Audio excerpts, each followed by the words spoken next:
masyarakat itu tidak hanya datang ke TPS, berikan hak suara, kemudian pulang, tidak sesederhana itu. Karena pemilu juga tidak sesederhana itu. Cek 2, 3, lanjut.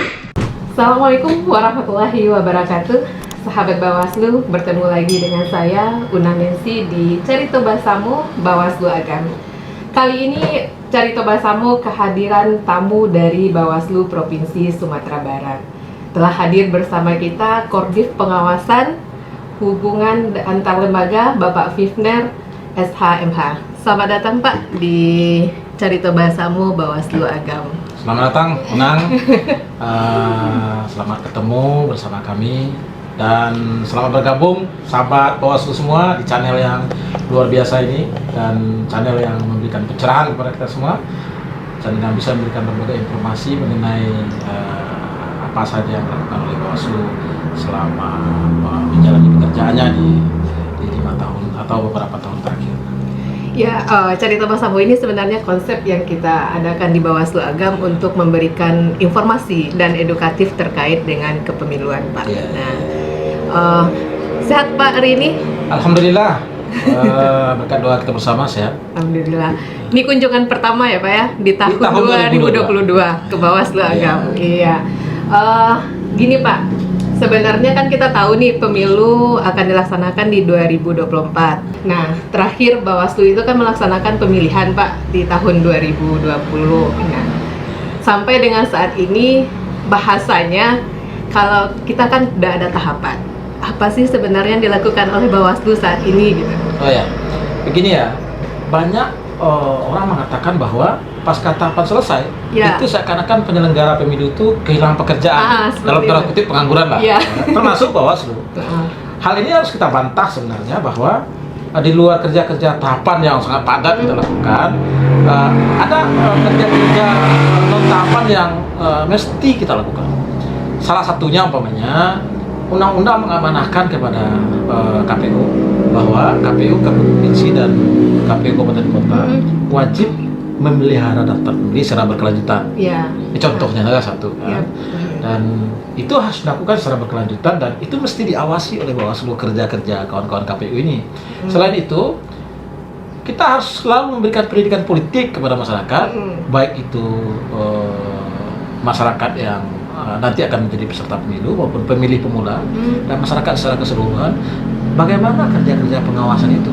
Dan persoalan memberikan pendidikan politik ini tidak selesai hanya 1 atau 2 kali, butuh waktu bertahun-tahun, butuh kerja berulang, sehingga harapan kita ada pemahaman yang cukup bagi masyarakat ketika saat pelaksanaan pemilu atau saat tahapan pemilu sudah kita masuki, sehingga pelaksanaan pemilu ini bisa kita lakukan sesuai dengan harapan kita semua gitu.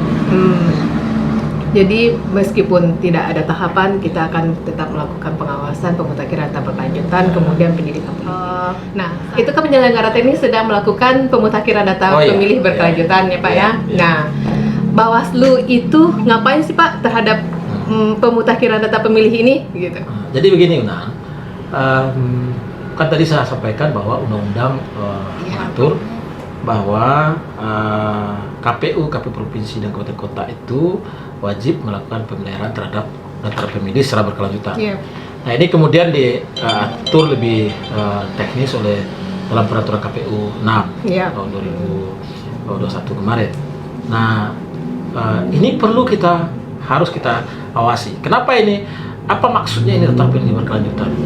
Nah, kita harus tahu ya bahwa dalam musim pemilu ke pemilu itu persoalan daftar pemilih ini menjadi soal yang atau menjadi dalam tanda kutip momok ketika orang atau ketika peserta pemilu menyoal berbagai hal tentang hasil pemilu, pasti yang dijadikan kambing hitamnya itu, yang dijadikan soal itu adalah daftar pemilih yang tidak dalam tanda petik tidak beres dilakukan oleh kawan-kawan KPU. Maka kemudian undang-undang mengamanahkan, tolong ini data pemilih ini harus dipelihara secara berkelanjutan. KPU harus lakukan itu. Dan dalam rangka menjaga supaya data pemilih ini bisa kita rawat terus, maka KPU harus secara kontinu, secara berkelanjutan itu melakukan pemeliharaan terhadap itu, melakukan pemutakhiran terhadap itu.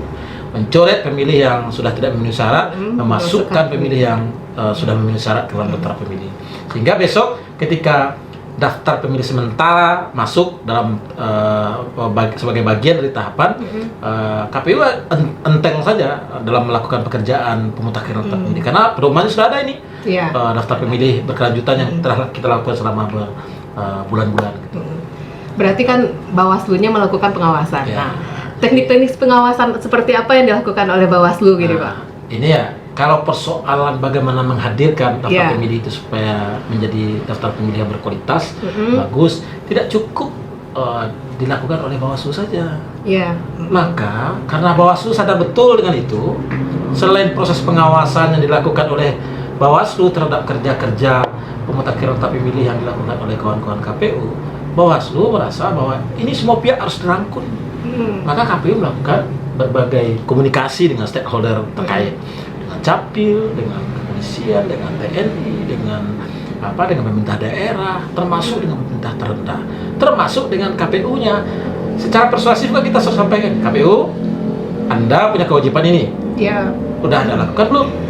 Terus kita lihat ada masalah ini.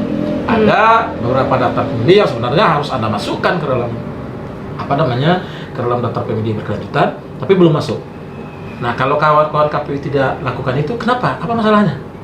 Nah, ini yang mau kita secara ketat kita awasi, sehingga hasilnya kita harapkan besok di kemudian hari KPU ini bisa melakukan pekerjaannya dengan baik, memelihara daftar pemilih dengan baik, sehingga besok akan tersajikanlah kepada peserta pemilu daftar pemilih yang lebih baik, yang ya, berkualitas. gitu. Ada nggak, Pak, permasalahan yang kita hadapi dalam pengawasan ini? Oh, banyak. Pemutakhiran ini? Jadi orang kan pertama publik akan semakin bertanya, ini ngapain lagi nih? Iya, benar. Kan pemilu nggak ada. Iya. Ini kok KPU, Bawaslu kok masih sibuk, Masih sibuk. Nah, maka perlu penyadaran kepada masyarakat. Kemudian mengelola data pemilih atau data penduduk itu bukan pekerjaan gampang. Karena apa? Karena data pemilih ini bergerak terus. Ya, benar, Pak. Hampir setiap hari orang akan pindah dari agam keluar umpamanya. Dan setiap hari orang akan masuk menjadi penduduk agam dan harus diakomodir menjadi daftar pemilih. Akan ada setiap hari orang meninggal dunia di Kabupaten Agam. Itu konsekuensinya wajib dicoret dalam daftar pemilih. Akan ada setiap hari orang yang berumur 17 tahun yang telah mempunyai hak pilih. Nah, ini kan konsekuensinya harus dimasukkan. Jadi daftar pemilih ini dinamis terus, bergerak terus dia. Tugas, makanya namanya berkelanjutan. Nggak bisa selesai hari ini. Kerja hari ini KPU, nggak mungkin selesai hari ini daftar pemilih. Apakah daftar pemilih sudah tuntas? Belum. Kerja hari ini kemudian ditetapkan oleh KPU, daftar pemilih ini apakah sudah selesai? Belum. Akan bergerak terus. Maka ini perlu secara bersama-sama. Kendalanya mungkin kebanyakan kendala teknis ya. Iya. Kendala teknis. Pertama, persoalan orang meninggal. Hampir tidak, jarang sekali pihak keluarga atau masyarakat yang mau melaporkan atau mengurus akta kematian orang apabila ada keluarganya meninggal. Nah, ini kan jadi soal juga karena tidak tercatat orang meninggal. Walaupun KPU sekarang dengan PKPU 6 sudah mengatur lebih gampang lagi bahwa penduduk yang meninggal dunia itu bisa dikeluarkan, dicoret dengan menggunakan surat keterangan lainnya, misalnya dari kelurahan, nagari atau desa. Kemudian tidak semua anak-anak pemilih pemula, adik-adik kita yang sudah berumur 17 tahun ini yang segera mengurus KTP. Sementara aturan di KPU itu mengatakan bahwa pemilih yang bisa dimasukkan ke dalam daftar pemilih itu orang salah satunya harus memiliki KTP. Kemudian berkoordinasi dengan berbagai pihak stakeholder umpamanya di lapas, kan ada kewajiban ini berkoordinasi dengan lapas. Nah, ini kan jadi soal juga karena warga binaan di sana banyak juga tidak memiliki identitas kependudukan. Dan mereka bertambah setiap. Kemudian ditambah lagi kita dengar teman-teman di KPU juga kesulitan dalam hal-hal penyelenggaraan teknisnya, penganggaran, koordinasi dan lain-lain. Maka kita mencoba mendorong teman-teman KPU terus supaya mengerjakan ini dengan serius. Kalau kendalanya ada, ayo kita diskusi. Apa yang kira-kira solusi yang bisa kita berikan terhadap kendala ini? Ini kan bukan hanya tanggung jawab KPU saja, ini tanggung jawab kita bersama, termasuk Bawaslu sebagai lembaga pengawas. Kalau kendalanya umpamanya, ini loh solusinya. Dengan catatan kita selaku penyelenggara pemilu tidak mempertahankan ego sektoral masing-masing. Oh ini urusan saya, nggak bisa si B itu ikut campur. Kalau seandainya ego sektoral yang kita kedepankan, pekerjaan ini tidak akan selesai. Kalau seandainya oh kita nggak punya anggaran untuk itu, umpamanya di Bawaslu memiliki anggaran, ayo kita kolaborasi. Kendalanya di sini tidak bisa koordinasi dengan si A, kita ini punya data loh. Nah, ayo kita cross check bersama-sama. Kalau kesadaran ini dimiliki oleh seluruh penyelenggara pemilu, khususnya penyelenggara utama di KPU dan Bawaslu, saya yakin walaupun tidak akan menghadirkan data pemilih secara sempurna, tapi minimal pekerjaan ini bisa kita lakukan secara baik dan lancar. Gitu. Oke, itu kan persoalannya, nah Pak. Ya. Nah harapan kita sendiri gitu terkait dengan ini pemutakhiran data pemilih Jadi, ini Pak. Begini, tadi saya sampaikan bahwa data pemilih ini rohnya ya. Iya, Dalam pemilu. pelaksanaan pemilu. Tanpa data pemilih yang baik, maka orang akan mencurigai bahwa ada permainan macam-macam. Iya. Bahwa termasuk keberhasilan publik akan melihat keberhasilan KPU itu dalam melaksanakan pemilu diukur dari tingkat partisipasi. Iya. Nah, daftar pemilih ini mempengaruhi. Kalau daftar pemilihnya amburadul, banyak ganda, banyak duplikasi, namanya, saya yakinkan mempengaruhi angka partisipasi. Pertama, ini akan mempengaruhi kualitas Pemilu. Maka dengan melakukan pemutakhiran daftar pemilih, saya yakin harapan kita sebenarnya akan bisa menghadirkan kualitas pemilu yang lebih baik dengan daftar pemilih yang berkualitas juga. Kemudian harapan kita kedua, kalau kita serius mengelola data pemilih ini, tertib administrasi data pemilih bisa kita peroleh. Hal-hal yang bisa kita selesaikan. Karena pemilu ini selain kan bagian dari proses administratif yang kita lakukan dalam mencari pemimpin yang hendak memimpin negeri ini. Nah, langkah-langkah administratif ini kan banyak, termasuk pemutakhiran data pemilih ini. Kalau maka saya melihat ini menjadi pintu gerbang awal kalau ingin menghadirkan pemilu yang berkualitas. Maka saya yakin data pemilih yang baik itu akan menghadirkan pemilu yang baik pula.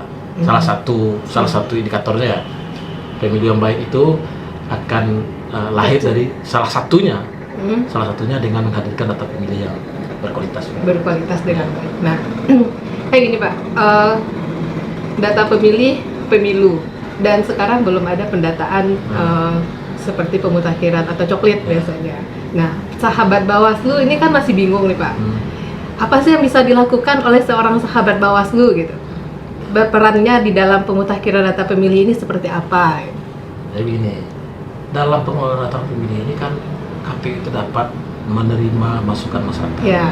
Minimal sahabat Bawaslu kan dirinya dan keluarganya dia harus pastikan sudah masuk nggak ini dalam data pemilih. Dan KPU kan telah memberikan kemudahan sebenarnya dengan ada apanya ini, ada websitenya yang bisa kita cek. Kalau nggak salah saya di peduli lindungi hak pilihmu. Lindungi hak pilihmu itu tinggal klik di gadget masing-masing akan muncul apakah kita terdaftar di mana, di TPS mana, dan apakah kita sudah terdaftar atau belum dan di TPS mana ya. Nah, kalau langkah kita, kalau sahabat Bawaslu, kalau yang belum menemukan itu silakan. Kalau nggak mau lapor ke KPU langsung melalui Bawaslu juga nggak apa-apa. Kita akan catat, kita akan sampaikan. Jadi persoalan pemilu ini tadi juga saya katakan tidak selesai oleh KPU dan Bawaslu saja. Iya. Harus ada peran aktif dari seluruh masyarakat, termasuk dalam soal daftar pemilih. Kalau mereka aktif memastikan dirinya dan keluarganya itu terdaftar dalam daftar pemilih, kalau semuanya sadar memiliki kesadaran seperti itu untuk melahirkan pemilih daftar pemilih yang berkualitas, saya yakin persoalan ini akan bisa kita selesaikan. Persoalan data pemilih ini akan terselesai dengan baik. Nah, di samping tadi kita melakukan pengawasan pemutakhiran data pemilih, kan juga ada pendidikan politik, Pak. Nah, pendidikan politik apa yang bisa dilakukan oleh Bawaslu gitu? Model pendidikan politik kan banyak ini ya, yang mesti kita lakukan. Dan kemarin kita menjadi salah satu role model lah dalam melakukan upaya pendidikan politik. pendidikan politik ini bisa langsung, bisa tidak langsung, melalui media sosial, media cetak, elektronik dan lain-lain. Nah, yang langsung memberikan pendidikan politik kepada secara langsung kepada masyarakat. Nah, salah satunya ini Bawaslu punya program unggulan. Nah, kita kenal dengan istilah SKPP. Iya, benar. Kemarin kita namakan Sekolah Kader Pengawas Partisipatif. Kita lahirkan kader-kader baru, anak-anak muda, supaya mengerti tentang demokrasi dan politik, tentang pemilu, supaya mereka tidak hanya dijadikan objek saja dalam pelaksanaan politik, sehingga mereka bisa menjadi pionnya Bawaslu, menjadi orang yang punya perspektif pengawasan, mau dimanapun mereka berada, baik itu mereka berperan sebagai bagian dari penyelenggara pemilu, bagian dari peserta pemilu, atau dari dalam bagian dari masyarakat pemilih namanya. Tapi ketika mereka memiliki perspektif pengawasan, memahami tentang demokrasi, memahami tentang proses pemilu, saya yakin mereka akan melihat potensi pelanggaran. Kalau ada potensi pelanggaran, mereka segera tidak lanjuti. Mereka akan berusaha menciptakan atau mengkondisikan bagaimana supaya proses pemilu itu bisa berjalan dengan baik di daerah mereka, sehingga, nah kalau ini masif kita lakukan. Kemarin kita telah mendidik sekitar Bawaslu Republik Indonesia sekitar 22.000 pemilih se-Indonesia. Dari Sumatera Barat itu ada sekitar 300 orang pemilih. Kita didik secara berjenjang di level dasar, menengah dan sampai lanjut dasar. Nah, ini kan anak-anak muda semua ini. Yeah. Nah, kalau anak-anak muda ini memiliki semangat yang kuat untuk berperan dalam proses demokrasi ini, saya yakin indeks demokrasi di Republik ini akan semakin bagus di kemudian hari. Itu harapannya. Ya. Okay. Yang terakhir kan tentang SKPP ya, harapannya ya Pak ya. Nah, kalau nanti kalau tidak hanya SKPP Pak, pendidikan politik apalagi yang bisa kita lakukan? Kan kalau SKPP bisa menjadi perpanjang tangannya Bawaslu lah ke masyarakat gitu. Nah, berbagai program kita lakukan. Salah satunya juga kita giatkan yang namanya pojok pengawasan. Ya, kita dorong teman-teman Bawaslu Kabupaten Kota untuk bekerja sama, menjalin MOU dengan berbagai kelompok masyarakat. Termasuk tadi pojok pengawasan. Kalau di KPU kita kenal ada rumah pintar pemilu. Iya, rumah pintar pemilu. Nah, miniaturnya di Bawaslu itu ada namanya pojok pengawasan. Pojok pengawasan itu tidak mesti berada di kantor Bawaslu. Bisa saja kita buat di mall-mall, di kantor-kantor lain. Namanya saja pojok. Nah, pojok itu ruang space kecil untuk melakukan diskusi, pencerahan, pengayaan informasi tentang pelaksanaan pemilu. Nah, ini kan bagian dari proses pendidikan politik juga ini, Mbak. Yeah. Nah, setiap hari secara rutin kita adakan diskusi di tempat-tempat tertentu. Nah, ini salah satu program. Kemudian ada forum-forum warga yang kita bikin. Ada kampung pengawasan yang kita bikin, memberikan penyadaran kepada masyarakat sampai ke level desa untuk memahami tentang proses pengawasan itu. Nah, ini kan bagian dari upaya kita menyentuh seluruh masyarakat supaya memiliki cara pandang pengawas pemilu seperti apa, sehingga masyarakat itu tidak hanya datang ke TPS, berikan hak suara, kemudian pulang, tidak sesederhana itu. Karena pemilu juga tidak sesederhana itu. Ada proses panjang yang mesti kita lalui kan. Nah, kalau seluruh proses ini bisa kita lalui dengan baik, saya yakin endingnya, ujungnya, pemilu hari H pencoblosan itu akan bisa terlaksana dengan baik juga. Dan tentu saja kalau proses dan pelaksananya kita lakukan dengan baik, harapan kita tentu akan menghadirkan pemimpin-pemimpin yang baik dan berintegritas juga di kemudian hari, yang akan mengurusi kita juga di Republik ini gitu. Sahabat, tadi bincang-bincang kita mulai dari pemutakhiran data pemilih yang akan menghasilkan data pemilih untuk digunakan di 2024. Kemudian kita berbicara tentang pendidikan politik yang nantinya meminta peran aktif sahabat untuk aktif di dalam pengawasan pemilu di 2024. Nah, demikian bincang-bincang singkat kita bersama Koordinator Pengawasan dan Hubungan Antar Lembaga Bawaslu Provinsi Sumatera Barat, Bapak Fifner SHMH. Kami nantikan peran aktif sahabat di pemilu 2024 dan nantikan cerita Basamu berikutnya dengan edisi yang lebih menarik. Saya Una Nesi, pamit.